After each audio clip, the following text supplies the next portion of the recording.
Hi, friends. Welcome back to the Ask an Introvert podcast. I'm your host, Jennifer Ho. If you don't know me, I'm an introvert and I'm a life coach who helps introverts take root into our natural personalities and lead by example to have the life that we want in a way that works for us. Why? Because in a world with so much noise, I want you to be able to actually hear yourself and be with yourself. That's the space I strive to create, whether you're coaching with me or simply in my presence. Now, let's dive into this episode. I recently asked our Instagram community to let me know what they're curious about me. For some of you, this might be your first exposure to me if you haven't been following my journey on Instagram. So, first off, I did not script this episode. I simply took the questions that everyone on Instagram provided to me. I split them up into 4 categories, which are personality, life, speaking up, and work. So, let's get started. So, starting with personality, someone dropped this in the question box. You seem pretty extroverted to me. Are you pretending to be an introvert? Maybe you're poking fun, but let me entertain this. If you asked me this in person, I would first ask you, what is your definition of an introvert? And what's your definition of an extrovert? Because maybe I don't fit your definition of an introvert, and I'm okay with that. But ultimately, in my life, this is my lived experience, and I feel that I experience the world as an introvert. And my definition is based not off of how you come off in the world, but how you manage your energy or how you receive energy. For me, if I'm around people and crowds a lot, that can be really draining. And I need a lot of space and time to myself to recharge. So I would define an introvert as someone who needs that time and space to recharge and doesn't necessarily get energy from other people. An extrovert, I would define them as someone who recharges by being around other people. That doesn't mean that they don't have alone time or don't want to be alone, but there's almost like they feel more fulfilled when they're around other people. Yeah. So your social battery, I guess, is one of those definitions. I think oftentimes people confuse like sociability or how friendly you are, and they have mapped those to be definitions of an introvert of an extrovert. And so they deem introverts being unfriendly and all of that. So there's nuance to it. There are also different interpretations of it. I think in my own choice and decision to have this online stage to be visible online, it's reasonable that you may think I present as extroverted. And I am quite social and I do like spending time with other people, but it's very specific people for me. So the other question about personality was, why are you so insightful? And I was honored to receive this question. Thank you for considering me an insightful person. I think being insightful, sure, maybe some of it comes naturally, maybe some of it is talent, but I would consider a skill that I've developed where I have leveraged strengths that are more common in introverts, like active listening and being observant. And I would say the skill that I really nurtured in order to come off as insightful, it would be the skill of discernment. I also have like this curiosity and intuition about when I need to ask more questions or how something just might work. And sometimes I can't explain that.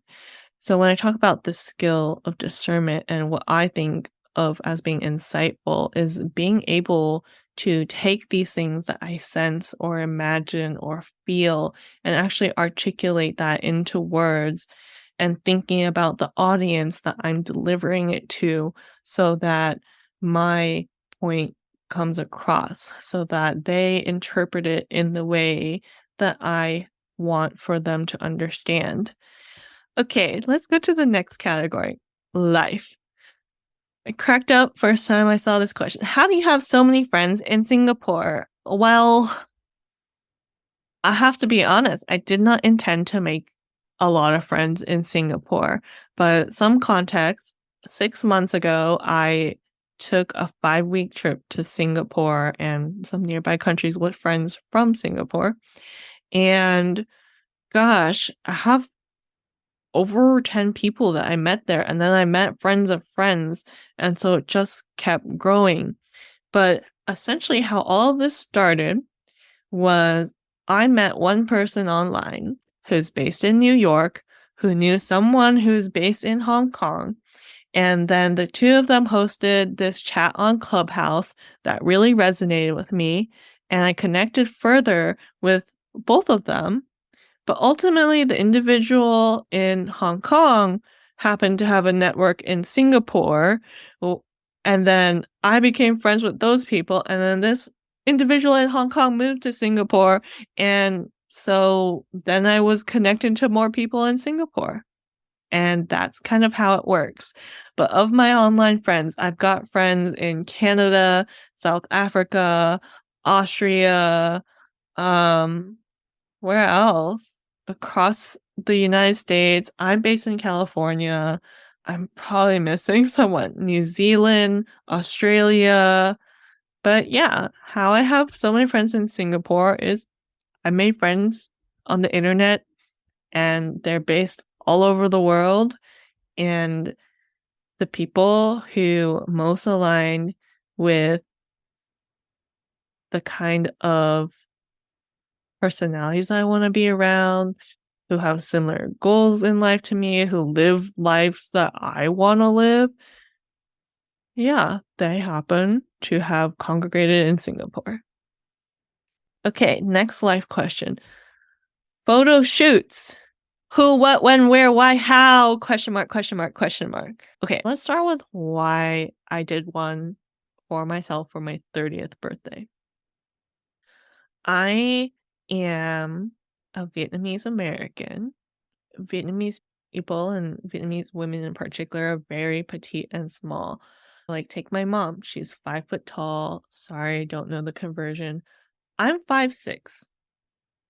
I'm 5'6", and I have big hips and big thighs and a big booty. And I don't fit that idealistic image of beautiful. And I definitely don't fit the standards of whatever white beauty is supposed to be. I'm really tall for a Vietnamese girl, but I'm average white girl height. That's as close as I can get to those beauty ideals. And growing up, I really focused on academics and like I graduated valedictorian and I had like all these academically inclined extracurriculars like academic decathlon, mock trial, starting a literary magazine. I didn't do sports. I didn't partake in beauty. And so I just did not see that part of myself. And going into my late 20s and as as I made the transition into my 30s, I really wanted to be able to see myself as beautiful. And so I booked a photo shoot with, I guess he's famous everywhere, but famous first on TikTok, David Suh. And I saw myself in a way that I never had before. Like I got to see myself as art. So often we compare ourselves to other people when if you take the behind the scenes and everything that comes before that, you cannot match them perfectly. So you cannot have a fair comparison in the first place. But what this showed me, okay, the whole process of a photo shoot, you have to pick the outfits. Okay, well, you have to pick your photographer, you have to pick the outfits, you need to figure out how to get there. You need to do hair, you need to do makeup, and prior to the photo shoot, you really want to look your best. So I was getting a manicure, a pedicure, I whitened my teeth. I made sure to shave my legs. I had to clean up my eyebrows. I had to think about, oh, like if should I get lash extensions or just put on falsies? And there's a lot that goes into curating and crafting these portraits. And we're comparing ourselves to people on magazine covers. Like, who knows how long they were in hair and makeup before that photo was even taken? Who knows if it's gone through Photoshop and how many rounds of that? And who knows what was distorted for it to look a certain way? Because we're seeing someone in a moment in time when they have done everything possible to look their best. It's just not realistic. And so doing a solo photo shoot for myself gave me that perspective.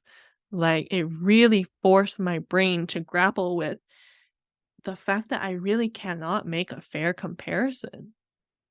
And then of course the actual photos that I got.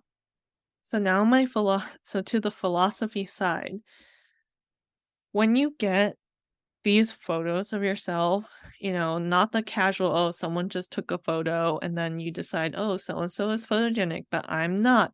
But like there's so much to it, like in the angle, in the lighting, and did you know camera technology is mostly formatted to work best for white people?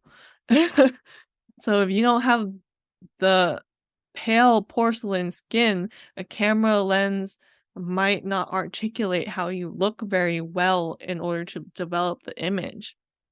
There's so much that I can go on about this.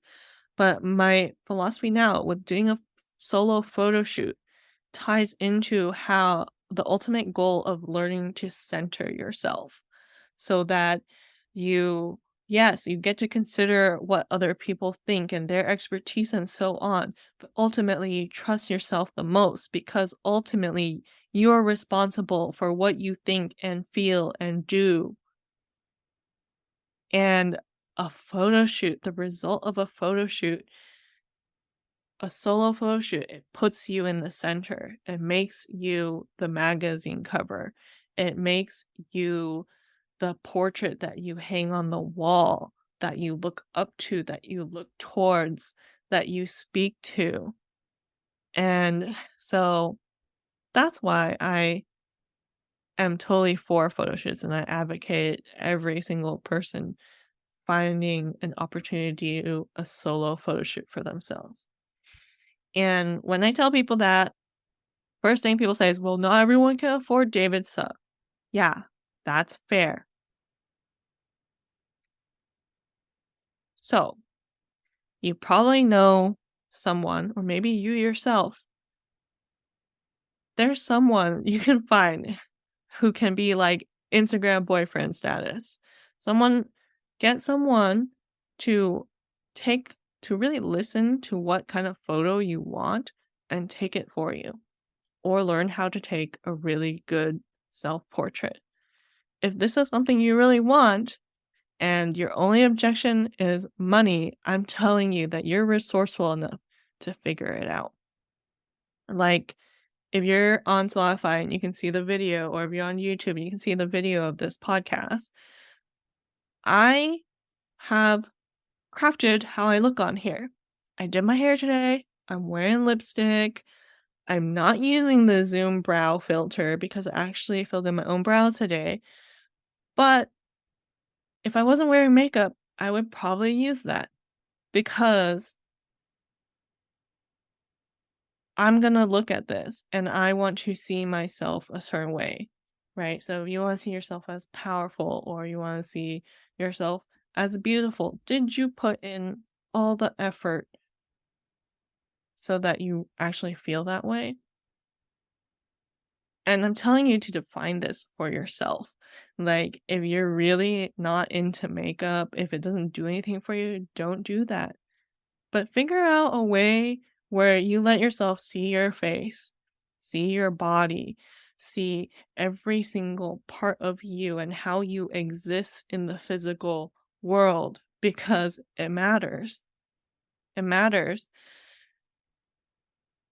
It matters because sometimes your your brain can't really tell the difference between reality and imagination. It's just what it gets used to. I'm not going to go into the psychology of it because I don't know about all of that. But what I do know is the more I told myself that I was ugly, or the more I told myself that I was fat, that I would start to actually create in my reality things that would prove that. As I told myself I was ugly, I would not do my hair, I would not do my skincare, I wouldn't even wash my face. I had a phase in my life where I had to force myself to brush my teeth. And that's ingrained in all of us. That's something we need to do, not just for looks, but dental hygiene and dental health. As I told myself that I was fat, I started taking on behaviors and habits like indulging in ice cream all the freaking time, like even eating ice cream for breakfast. And so eventually I gained like 30 pounds. I made it come true. So, if you tell yourself that you're beautiful, you're going to develop the habits where you take care of yourself in a way that you're going to start to find yourself more beautiful. What you think, you will start to create that. Wow, this has gone to a whole nother tangent from photo shoots. So, next question number 5, where are you traveling next? Yeah, so after I did Singapore, I came back in January 2023. It is now June 2023. And since then, I've made a lot of driving trips out to San Francisco because my best friend moved there. And then a bunch of other events were happening around there. Like I met Asian Wonder Women and another coach online out in San Francisco. And yeah, but since Singapore, I've only gone to Portland and I'll actually be going back there again in a week so that I can do a workcation with my best friend. And as at the time I'm recording this, in 2 days, I'm going to go to LA. In terms of trips that would be abroad, I'm not sure yet. I have a friend who was recently engaged and she knows she wants to have her wedding in Bali, but she doesn't know when yet. Probably early next year. And so before that, I'll probably squeeze in something. I always thought that I would not want to return to a place because there's so many places to see, right? But I proved myself wrong after going to Japan 3 times. And right now, honestly, I really miss my friends and I kind of just want to go to Singapore. But yeah, to make it more efficient, I should probably do Singapore and Bali at the same time, but we'll see if that works out. I've also got quite a few friends in Vancouver, so that's on my list, but I don't think that would happen until October this year, which is not that far away, but we'll see. I'm always open to travel, and I think really the travel experiences now is not so much about going to a new place, but experiencing places with my friends and with good food, of course. Ooh, okay, the next question I think is gonna be the shortest answer. Or maybe not. Am I gonna complicate it? Okay, question number 6 is matcha or hojicha? Ooh, okay. Matcha on the regular, but I'm thinking now of Havla, this cafe in Singapore. There's a few locations, but they have a matcha latte with hojicha syrup in it, and it's the best thing. It's just the best thing to me. I crave it. I crave it. Like, that will be the first thing I want to go get the next time that I'm in Singapore. Okay, so that wraps up the questions on the life category. Let's go into speaking up. Question number 7. How do you have something to say every day? The simple answer is I practice saying something every day. I would say, if you overcomplicate it, you're going to start thinking, thinking, thinking, and not actually saying something. So you have to draw the line.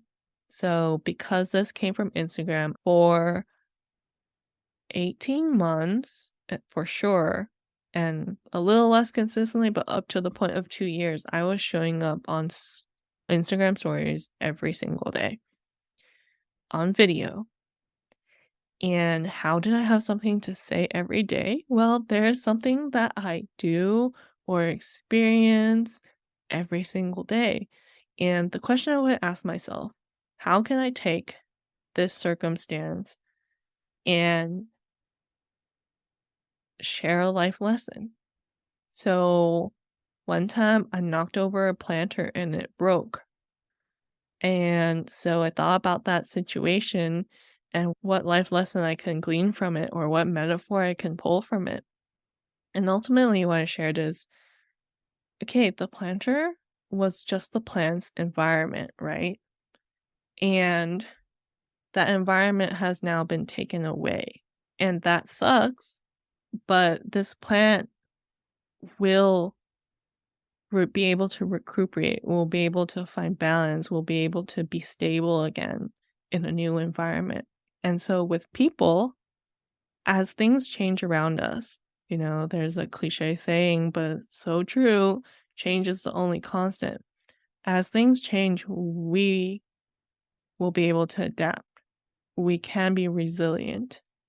So that's how I have something to say every day. Number 8, what if I mess up when I speak? What if you do? How do you want to handle it? I'm not going to tell you that you won't mess up when you speak. Instead, I'd rather show you how to handle it in case you do. Because the pressure to be perfect all the time is not doing you any good.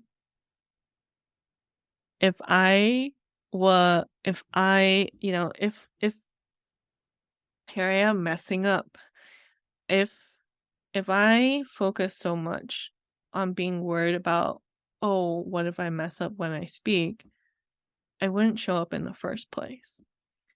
I don't know what opportunities this podcast might bring me. But what I do know is I want to do this podcast and I want to share what I have to say.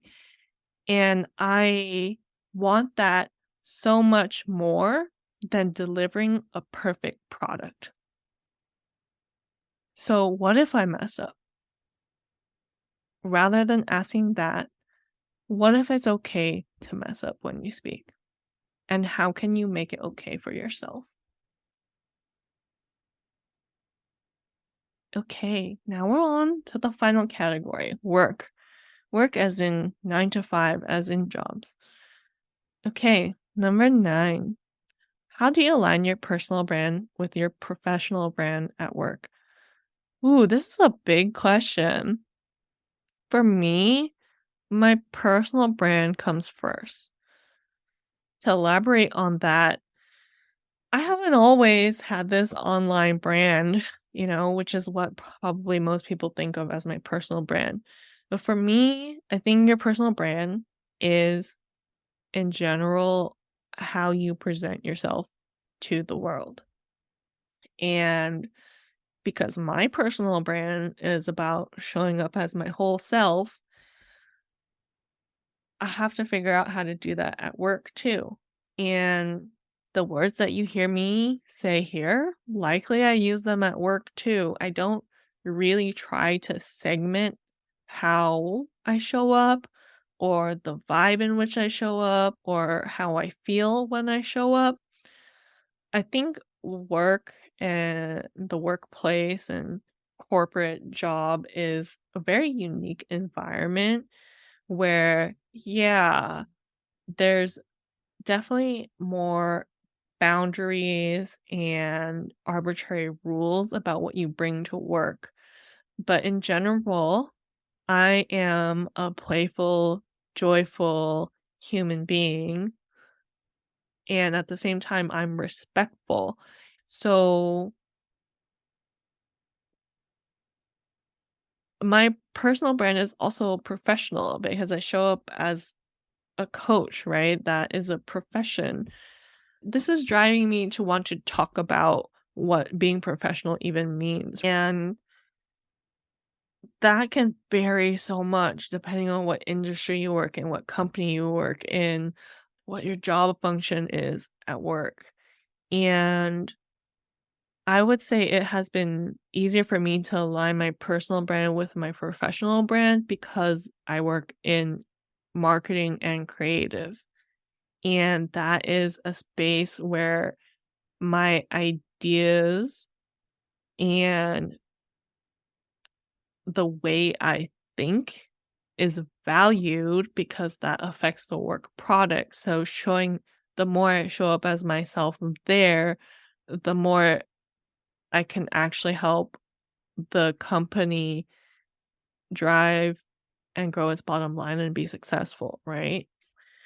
So, without more context, if your personal brand and your professional brand happen to be really different, like stark differences, and by aligning, you mean you want to bring them closer together, I would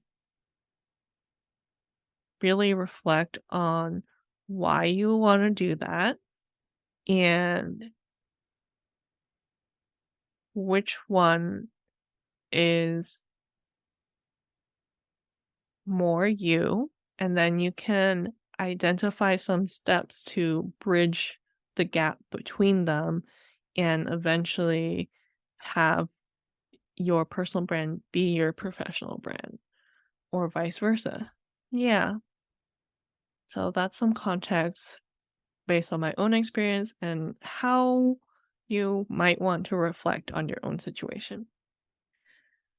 Okay, we're finally at the last question. Question number 10. I freeze up whenever I want to say something in a meeting at work. How do I get past this? Hmm. I want to know what's going on in your head in the moments before you freeze up. Because I think that what you're thinking, and this is the coaching model. So the circumstance is you need to say something at work. The thought might be like, oh, I don't know if I'll say the right thing, or what are all these people going to think when I say this? So then you feel scared or anxious or nervous, which leads you to freezing up, and the result is you don't say anything. That's the model, but I would figure out what's behind you freezing up in general because there's probably a pattern there that makes you freeze up. And it could be that you just haven't practiced enough. It could be that you're overthinking it. It could be that you're feeling super overwhelmed. I really want to know what it is that you're going through, and why you end up in this space. In terms of practical ways to get past this, besides practicing on your own, if there's someone you feel safe enough at work who can assist you, who can like tee up a topic to you or pass the mic to you, I would talk to them and ask for help. Yeah. All right. So those are 10 questions. I hope that you had some fun listening to this, that you got to know me some more, and that this sparks some conversation. I would love to hear what you think. If any of these questions were yours, let me know if I interpreted it in the way that you intended, and if not, perhaps we can have a follow up. And is there any of these topics that you would want a full episode dedicated to? Let me know. So, coming up, if you're looking to make friends and improve your existing friendships, which are skills that we were never taught in life, starting at the end of July, I'm opening up the Making Friends as an Adult Introvert Group Course. It's 3 months long with one orientation call, 8 live teaching and coaching sessions, and 3 weeks where you all get to hang out as a group in a Zoom without me. That starts at the end of July. And then I also have spaces open in one-on-one coaching for any introverts who want to develop their voice and visibility. You are invited to take root private coaching, which is also a 3-month container with weekly coaching calls and some other features that you can book a discovery call for to learn more about. So you can take action on these programs by getting that complimentary discovery call right now at byjenniferho.com/coaching. And if you have any questions, please send me a DM on Instagram at byjenniferho. Thank you so much for tuning in to the Ask an Introvert podcast. For more regular doses of my perspective, you can find me on Instagram or LinkedIn. And if you're excited about the future of this podcast as much as I am, I have a few favors to ask of you. Please subscribe and leave a review or rating and screenshot this and share it on your socials. Those are your options, and I would appreciate any and all of those so very much. As always, remember that being introverted is not something to overcome. It's something to love, and it's okay to be introverted and to be you. Can't wait to talk to you in the next episode.